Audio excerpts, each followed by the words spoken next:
अस्सलामु अलैकुम दोस्तों, माशाल्लाह ये तुहाडे सामने ये डबल कारपेट रोड। दोस्तों ये डबल कारपेट रोड ते अपनी ज़मीन दा 400 फुट फ्रंट हैगा जी। अपनी अज वाली ये 4 एकड़ ज़मीन दा इस डबल कारपेट रोड ते 400 फुट फ्रंट मौजूद है। यानी कि दोस्तों वैसे तो रोड देख के पता लग जाता होंदा है ना कि रोड की चौड़ाई कितनी है, ये रोड कितना कुछ वड्डा हैगा है। लेकिन फिर भी मेरा हक बनता है कि मैं दोस्तों को दसदा पिया कि डबल मेन कारपेट रोड है तुहाडे सामने। एक हुंदा ना डबल मेन रोड, ये हैगा carpet road, double carpet road. यानी कि सिंगल रोड नहीं हैगा।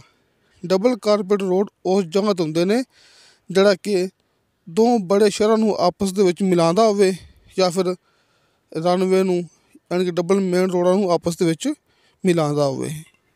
ते ये ज़मीन मेरे दोस्तां दे सामने दोस्तों ये 4 एकड़ ज़मीन तुसीं इहनूं कह सकदे जी, क्योंकि वैसे तो ये 4 एकड़ दे विचों 1 कनाल कम है।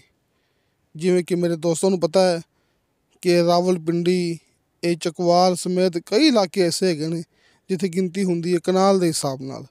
लिहाजा आपां कनाल दी गल ही करांगे। ये अपने कोले 31 कनाल ज़मीन हैगी जी। 4 एकड़ दे विचों 1 कनाल कम। डेरा दोस्तां नूं अपनी ज़मीन दे अंदर मिलेगा जिहड़ा कि फ्रंट ते मौजूद है। ये ज़मीन दिखांदे पे हैं, उस तो बाद दोस्तां नूं अच्छी तरह डेरा दिखा देंगे। दोबारा फिर मैं अपने दोस्तां नूं कर देवां क्लीयर कि ये वेखो इस रोड ते अपनी ज़मीन दा 400 फुट फ्रंट है। ये बलियां लगियां हुई ने अपनी ज़मीन के चारों तरफों। ये सिर्फ मैं अपने दोस्तों लई अपने सबसक्राइबरां लई मैं डबल मेहनत की है कि कोई अपने ते यकीन करे चाहे ना करे, लेकिन सीधी गल करना अपना हक बनता है कि मैं अपने दोस्तों लई अपने सबसक्राइबरां लई मैं ये डबल मेहनत शुरू की है। यानी कि दोस्त कहते सन ना कि तुसीं सिर्फ चकवाल दे इलाके च ज़मीन दिखांदे हो, होर किसी इलाके च नहीं दिखांदे। ते जिवें कि मेरे दोस्तों नूं पता है जिहड़ी मैं कल ज़मीन की वीडियो अपलोड की सी वो भी ज़िला रावलपिंडी की ज़मीन हैगी सी ते अपनी ये अज वाली भी ज़िला रावलपिंडी वाली ज़मीन हैगी जे। दोस्तों अपने कोल 31 कनाल ज़मीन हैगी है ना, तहसीलो ज़िला रावलपिंडी का इलाका जे। ज़िला भी रावलपिंडी, तहसील भी रावलपिंडी। ते नाल नाल मैं दोस्तों नूं ये भी दस देवां कि मेरे रवात वाले भाई चकबेली वाले भाई चकबेली खान वाले उन्हां लई ये बड़ा ही खास मौका है। मैं दोस्तों नूं मुकम्मल अच्छी तरह करांगा क्लीयर। दोस्तों रावलपिंडी मेन शहर तो आपां मौजूद हाँ इस टाइम 50-55 किलोमीटर के फासले ते दोस्तों इस तरह ही रवात शहर तो अपनी ये ज़मीन हैगी है 37 किलोमीटर के फासले ते। दोस्तों ने अच्छी तरह एक गल अपने कोले नोट कर लेनी है, क्योंकि इंशाल्लाह अल्लाह मेरे हुक्म नाल अपनी गल दे विच कदे 1% भी फर्क नहीं आंदा। 55 किलोमीटर के फासले ते तुहानूं मिलेगा रावलपिंडी शहर ते इस तरह ही अपनी ये ज़मीन तो 37 किलोमीटर के फासले ते रवात शहर मौजूद हैगा जी। तो दोस्तों ये ज़मीन का एक मालक है, सिर्फ एक बंदे ने देने ने बयान। रजिस्ट्री इंतकालशुदा कंप्यूटराइज रिकॉर्डशुदा ये अपने कोले मौका हैगा जी। मालकीती ज़मीन है, कोई शमलात वगैरह नहीं हैगी, सिर्फ एक बंदे दे नां ते ये ज़मीन हैगी है।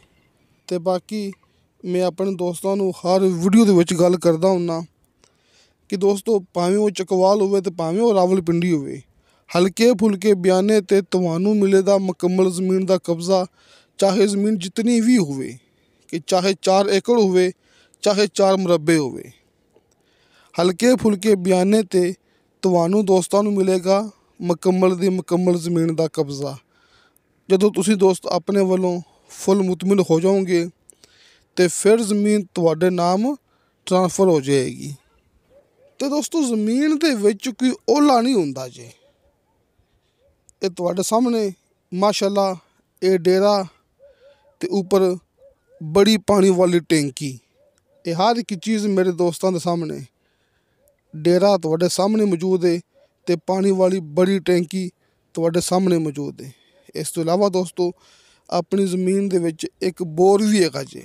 ਬੇਸ਼ੱਕ ਦੋਸਤਾਂ ਨੂੰ ਨਹੀਂ ਦਿਖਾ ਸਕੇ ਲੇਕਿਨ ਬੋਰ ਮੌਜੂਦ ਹੈ। ਯਾਨੀ ਕਿ ਤੁਸੀਂ ਉੱਪਰ ਆਪਣਾ ਕੋਈ ਮੋਟਰ ਪੰਪ ਜੋ ਵੀ ਹੈ ਤੁਸੀਂ ਉੱਤੇ ਆਪਣਾ ਲਗਾ ਦੇਣਾ ਤੇ ਪਾਣੀ ਨਿਕਲੇਗਾ ਬਿਲਕੁਲ ਕਲੀਅਰ। ਬੋਰ ਸ਼ਰਤੇ ਮਿੱਠੇ ਪਾਣੀ ਵਾਲਾ, ਕਿਉਂਕਿ ਇਸ ਇਲਾਕੇ 'ਚ 80 ਫੁੱਟ ਤੇ ਸ਼ਰਤੇ ਮਿੱਠਾ ਪਾਣੀ ਤੇ ਬੇਸ਼ੁਮਾਰ ਪਾਣੀ ਮੌਜੂਦ ਹੈ। ਵੇਖੋ ਸਾਹਮਣੇ ਬੜਾ ਖੂਬਸੂਰਤ ਪਿਆਰਾ ਘਰ ਯਾਨੀ ਕਿ ਡੇਰਾ ਤੁਹਾਡੇ ਸਾਹਮਣੇ ਤੇ ਉੱਪਰ ਪਾਣੀ ਵਾਲੀ ਟੈਂਕੀ। ਦੋਸਤੋ ਇਹ ਚਕਵਾਲ ਰਾਵਲਪਿੰਡੀ ਇਹਨਾਂ ਇਲਾਕਿਆਂ 'ਚ ਪਾਣੀ ਕਰੀਬ ਹੁੰਦੇ ਨੇ, ਯਾਨੀ ਕਿ 70 ਫੁੱਟ ਤੇ ਆਮ ਪਾਣੀ ਮਿਲਦਾ ਹੈ ਤੇ ਇਸ ਜਗ੍ਹਾ ਤੇ 80 ਫੁੱਟ ਤੇ ਤੁਹਾਨੂੰ ਸ਼ਰਤੇ ਮਿੱਠਾ ਪਾਣੀ ਤੇ ਬੇਸ਼ੁਮਾਰ ਪਾਣੀ ਮਿਲੇਗਾ। ਦੋਸਤੋ ਆਪਣੀ ਇਹ ਜ਼ਮੀਨ ਜ਼ਰਾਈ, ਰਿਹਾਇਸ਼ੀ ਐਂਡ ਕਮਰਸ਼ੀਅਲ ਆਪਾਂ ਇਹਨੂੰ ਕਿਸੇ ਵੀ ਲਿਹਾਜ਼ ਨਾਲ ਇਸਤੇਮਾਲ ਕਰ ਸਕਦੇ ਹਾਂ। ਮੇਰੇ ਇਨਵੈਸਟਰ ਦੋਸਤਾਂ ਲਈ ਇਹ ਬੜਾ ਹੀ ਖਾਸ ਮੌਕਾ ਹੈ, ਕਿਉਂਕਿ ਆਉਣ ਵਾਲੇ ਵਕਤਾਂ ਵਿੱਚ ਇਹ ਜ਼ਮੀਨ ਐਸੀ ਬਣ ਜਾਏਗੀ ਕਿ ਇਨਸ਼ਾਅੱਲਾ ਮੈਂ ਦਾਅਵ ਨਾਲ ਇਹ ਗੱਲ ਕੀਤੀ ਹੈ ਨਾ, ਤੁਸੀਂ ਆਪਣੀ ਗੱਲ ਨੋਟ ਕਰ ਲਓ। ਦੋਸਤ ਖੁਦ ਆਪਾਂ ਨੂੰ ਯਾਦ ਕਰਨਗੇ ਕਿ ਵਾਕਈ ਆਉਣ ਵਾਲੇ ਵਕਤਾਂ ਵਿੱਚ ਜ਼ਮੀਨ ਕੈਸੀ ਬਣ ਗਈ ਅਤੇ ਕਿੰਨੀ ਮਹਿੰਗੀ ਬਣ ਗਈ ਹੈ। ਅਤੇ ਨਾਲ ਨਾਲ ਮੇਰੇ ਫਾਰਮਿੰਗ ਦੇ ਸ਼ੌਕੀਨ ਹਜ਼ਰਾਤ ਹਰ ਕਿਸਮ ਦੀ ਫਾਰਮਿੰਗ ਲਈ, ਯਾਨੀ ਕਿ ਕਈਆਂ ਕੰਮਾਂ ਦੇ ਵਿੱਚ ਆਪਣੀ ਜ਼ਮੀਨ ਇਸਤੇਮਾਲ ਹੋ ਸਕਦੀ ਹੈ, ਚਾਹੇ ਕੋਈ ਫੈਕਟਰੀ ਹੈ, ਚਾਹੇ ਕੋਈ ਪੈਟਰੋਲ ਪੰਪ ਹੈ ਜਾਂ ਫਿਰ ਪਲਾਟ ਦੀ ਕਟਿੰਗ ਹੈ। ਕਿਉਂਕਿ ਇਹ ਡਬਲ ਕਾਰਪੇਟ ਰੋਡ ਇਹ ਮੇਰੇ ਦੋਸਤਾਂ ਦੇ ਸਾਹਮਣੇ ਆ ਵੇਖੋ। ਇੱਥੇ ਆਪਣੀ ਜ਼ਮੀਨ ਦਾ 400 ਫੁੱਟ ਫਰੰਟ ਹੈਗਾ ਜੀ ਅਤੇ ਫਰੰਟ 'ਤੇ ਹੀ ਆਪਣਾ ਡੇਰਾ ਮੌਜੂਦ ਹੈ। ਦੋਸਤਾਂ ਨੂੰ ਬਾਰ-ਬਾਰ ਹਰ ਇੱਕ ਚੀਜ਼ ਦਿਖਾ ਰਿਹਾ। ਵੇਖੋ ਇਹ ਬਲੀਆਂ ਲੱਗੀਆਂ ਹੋਈਆਂ ਨੇ। ਦੋਸਤੋ ਫੇਕ ਵੀਡੀਓ ਤੋਂ ਬਚੋ, ਹਕੀਕਤ ਦੀ ਤਰਫ ਆ ਜਾਓ। ਫੇਕ ਵੀਡੀਓ ਤੋਂ ਬਚੋ, ਹਕੀਕਤ ਦੀ ਤਰਫ ਆ ਜਾਓ। ਦੋਸਤਾਂ ਨੂੰ ਮੈਂ ਬਾਰ-ਬਾਰ ਇਹ ਗੱਲ ਕਰਦਾ ਹੁੰਦਾ, ਤੁਸੀਂ ਕਿਸੇ ਦੇ ਗਲਤ ਕਮੈਂਟ 'ਤੇ ਇਤਬਾਰ ਨਹੀਂ ਕਰਨਾ। ਜਿਹੜੇ ਗਲਤ ਕਮੈਂਟ ਕਰਦੇ ਨੇ ਉਹ ਆਪਣੇ ਨਾਲ ਵਟਸਐਪ 'ਤੇ ਰਾਬਤਾ ਵੀ ਨਹੀਂ ਕਰ ਸਕਦੇ, ਕਿਉਂਕਿ ਸਭ ਤੋਂ ਆਸਾਨ ਰਾਬਤਾ ਕਰਨਾ ਆਪਣੇ ਨਾਲ ਹੀ ਹੈ। ਹਾਜੀ ਅਰਫਾਨ ਅਬਾਸ ਸਾਹਿਬ ਦੇ ਦੋਵੇਂ ਨੰਬਰ ਸਾਹਮਣੇ ਸਕਰੀਨ 'ਤੇ ਲੱਗੇ ਹੁੰਦੇ ਨੇ। ਕਾਲ ਐਂਡ ਵਟਸਐਪ ਨੰਬਰ ਹਾਜੀ ਅਰਫਾਨ ਅਬਾਸ ਸਾਹਿਬ ਦੇ ਸਾਹਮਣੇ ਸਕਰੀਨ 'ਤੇ ਲੱਗੇ ਹੁੰਦੇ ਨੇ। ਤੁਸੀਂ ਚਾਹੇ ਵਟਸਐਪ 'ਤੇ ਰਾਬਤਾ ਕਰੋ, ਚਾਹੇ ਤੁਸੀਂ ਡਾਇਰੈਕਟ ਕਾਲ ਕਰ ਲਓ। ਅਤੇ ਹਰ ਵੀਡੀਓ ਦੇ ਨੀਚੇ ਡਿਸਕ੍ਰਿਪਸ਼ਨ ਦੇ ਵਿੱਚ ਮੇਰਾ ਜ਼ਾਤੀ ਯਾਨੀ ਕਿ ਅਬਦੁਲ ਵਾਹਦ ਦਾ ਵਟਸਐਪ ਨੰਬਰ ਲੱਗਿਆ ਹੁੰਦਾ ਹੈ। ਤੁਸੀਂ ਵਾਇਸ ਮੈਸੇਜ ਕਰੋ, ਚੈਟ ਕਰੋ, ਤੁਹਾਨੂੰ ਫੌਰਨ ਉਹਦੀ ਰਿਪਲਾਈ ਮਿਲੇਗੀ। ਯਾਨੀ ਕਿ 3 ਨੰਬਰ, 2 ਨੰਬਰ ਸਾਹਮਣੇ ਸਕਰੀਨ 'ਤੇ, ਤੀਸਰਾ ਨੰਬਰ ਨੀਚੇ ਡਿਸਕ੍ਰਿਪਸ਼ਨ ਦੇ ਵਿੱਚ। ਅੱਲਾ ਦਾ ਸ਼ੁਕਰ ਹੈ ਕਿ ਲੋਕਾਂ ਦੇ ਫਸੇ ਹੋਏ ਬਿਆਨੇ ਅਸੀਂ ਵਾਪਸ ਲੈ ਕੇ ਦੇ ਰਹੇ ਹਾਂ। ਇੱਕ ਗੱਲ ਨਹੀਂ ਹੈਗੀ, ਇਹ ਹਕੀਕਤ ਹੈ। ਫੇਕ ਵੀਡੀਓ ਤੋਂ ਬਚੋ, ਹਕੀਕਤ ਦੀ ਤਰਫ ਆ ਜਾਓ। ਤੁਸੀਂ ਡਾਇਰੈਕਟ ਮਾਲਕ ਦੇ ਨਾਲ ਮੁਲਾਕਾਤ ਕਰਨੀ ਹੈ। ਇਹਦੇ ਵਿੱਚ ਕੋਈ ਓਲਾ ਨਹੀਂ ਹੁੰਦਾ। ਮਾਲਕ ਮੌਕੇ 'ਤੇ ਮੌਜੂਦ ਨੇ। ਤੁਸੀਂ ਦੋਸਤਾਂ ਨੇ ਆਉਣਾ ਨਾ, ਅਤੇ ਮਾਲਕ ਵੀ ਮੌਕੇ 'ਤੇ ਆਉਣੇ ਨੇ। ਤੁਹਾਡੀ ਮੁਲਾਕਾਤ ਡਾਇਰੈਕਟ ਮਾਲਕ ਨਾਲ ਹੋਣੀ ਹੈ। ਜ਼ਮੀਨ ਦਾ ਸੌਦਾ ਹੁੰਦਾ ਮਾਲਕ ਦੇ ਨਾਲ ਆਮਣੇ ਸਾਹਮਣੇ ਬੈਠ ਕੇ, ਕਿ ਜਿੱਥੇ ਵੀ ਤੁਹਾਡਾ ਸੌਦਾ ਹੋ ਜਾਵੇ। ਰਜਿਸਟਰੀ ਇੰਤਕਾਲਸ਼ੁਦਾ, ਕੰਪਿਊਟਰਾਈਜ਼ ਰਿਕਾਰਡਸ਼ੁਦਾ, ਇਹ ਆਪਣੇ ਕੋਲ 31 ਕਨਾਲ ਜ਼ਮੀਨ। ਇਹ ਜ਼ਮੀਨ ਦੀ ਡਿਮਾਂਡ ਕੀਤੀ ਹੈ ਮਾਲਕ ਨੇ ਫੀ ਕਨਾਲ 14 ਲੱਖ ਰੁਪਇਆ। ਦੋਸਤੋ 14 ਲੱਖ ਰੁਪਇਆ ਫੀ ਕਨਾਲ ਇਹ ਜ਼ਮੀਨ ਦੀ ਮਾਲਕ ਨੇ ਡਿਮਾਂਡ ਕੀਤੀ ਹੈ। ਅਤੇ ਇਹ ਤਾਂ ਮੇਰੇ ਦੋਸਤਾਂ ਨੂੰ ਪਤਾ ਹੈ ਕਿ ਰਾਵਲਪਿੰਡੀ, ਰਵਾਤ, ਚੱਕ ਬੇਲੀ ਖਾਨ ਇਸ ਇਲਾਕੇ 'ਚ ਜ਼ਮੀਨ ਦੀ ਕੀਮਤ ਕੀ ਚੱਲਦੀ ਪਈ ਹੈ। ਇੱਥੇ ਜ਼ਮੀਨਾਂ ਦੀ ਕੀਮਤਾਂ ਕਿੰਨੀਆਂ ਹੈਗੀਆਂ ਨੇ। ਅਤੇ ਫਿਰ ਵੀ ਮੈਂ ਆਪਣੇ ਦੋਸਤਾਂ ਨੂੰ ਉਹ ਜ਼ਮੀਨ ਦਿਖਾਉਣ ਦੀ ਕੋਸ਼ਿਸ਼ ਕਰਦਾ ਹੁੰਦਾ ਜਿਹਦੀ ਕੀਮਤ ਥੋੜ੍ਹੀ ਹੋਵੇ, ਕੀਮਤ ਮੁਨਾਸਿਬ ਹੋਵੇ। ਅਗਰ ਵੈਸੇ ਮੈਂ ਮਹਿੰਗੀਆਂ ਤਰੀਨ ਜ਼ਮੀਨਾਂ ਦਿਖਾਉਣੀਆਂ ਹੋਣ ਨਾ, ਅਤੇ ਮੈਂ ਤਕਰੀਬਨ ਰੋਜ਼ ਦੀਆਂ 3-4 ਜ਼ਮੀਨ ਦੀ ਵੀਡੀਓ ਮੈਂ ਅਪਲੋਡ ਕਰ ਸਕਣਾ। ਆਹ ਵੇਖੋ ਦੋਸਤੋ ਕਿ ਮਾਸ਼ਾਅੱਲਾ ਕਾਫੀ ਸਾਰੇ ਸਫੈਦੇ ਦੇ ਦਰਖਤ ਆਪਣੀ ਜ਼ਮੀਨ ਦੇ ਅੰਦਰ ਲੱਗੇ ਹੋਏ ਨੇ। ਦੋਸਤਾਂ ਨੂੰ ਸਾਫ ਸੁਥਰੇ ਅਤੇ ਕਲੀਅਰ ਰਕਬੇ ਦਿਖਾਉਣੇ ਆ, ਜਿਹੜੀ ਜ਼ਮੀਨ ਹਰ ਮਸਲੇ ਤੋਂ, ਹਰ ਮਾਮਲੇ ਤੋਂ ਪਾਕ ਸਾਫ ਹੋਵੇ। ਅਤੇ ਦੋਸਤੋ 14 ਲੱਖ ਰੁਪਇਆ ਫੀ ਕਨਾਲ ਇਹ ਜ਼ਮੀਨ ਦੀ ਡਿਮਾਂਡ ਹੈ। ਇਨਸ਼ਾ ਅੱਲਾਹ ਤਾਲਾ बाशर्ते ज़िंदगी बा फजले खुदा मिलांगे अगली वीडियो ते। अल्लाह हाफिज़।